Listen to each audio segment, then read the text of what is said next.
കോഴിക്കോട് ജില്ലയിലെ പ്രധാന ടൂറിസം കേന്ദ്രങ്ങളിലൊന്നായ ബാലുശ്ശേരി മണ്ഡലത്തിലെ കരിയാത്തുംപാറ ടൂറിസം ഫെസ്റ്റ് തോണിക്കാഴ്ചയ്ക്ക് തുടക്കമായി.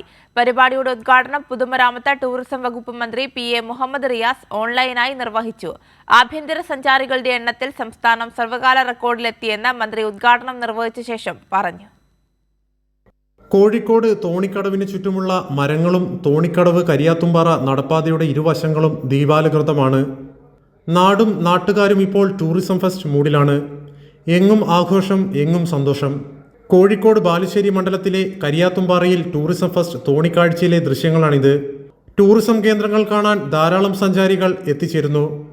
ഇതിന്റെ ഭാഗമായി ജനങ്ങളെ ഒന്നിപ്പിക്കുന്ന ജനകീയ കൂട്ടായ്മകൾ ഉണ്ടാവണമെന്ന് ടൂറിസം വകുപ്പ് മന്ത്രി PA മുഹമ്മദ് റിയാസ് പറഞ്ഞു.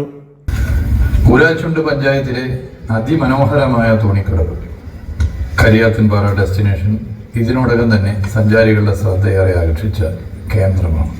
പുതിയ പുതിയ കൂട്ടായ്മകൾ നാട്ടിൽ വളർന്നു വരുന്നു. ആ ഫെസ്റ്റുകൾ ജനകീയ ഫെസ്റ്റുകളായി മാറുകയാണ്. ജനകീയ ഫെസ്റ്റുകളുടെ പ്രത്യേകത ജനങ്ങൾ എല്ലാം മറന്നു ഒന്നിക്കുന്നു എന്നുള്ളതാണ്. ചടങ്ങിൽ KM സച്ചിൻ ദേവ് MLA അധ്യക്ഷനായി.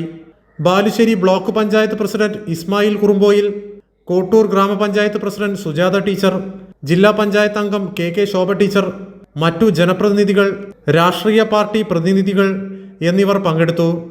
ഉദ്ഘാടന ചടങ്ങിന് ശേഷം അതുൽ നറുകരിയും സംഘവും അവതരിപ്പിച്ച ലൈവ് മ്യൂസിക് ഷോയും അരങ്ങേറി. കൈരളി ന്യൂസ്, കോഴിക്കോട്.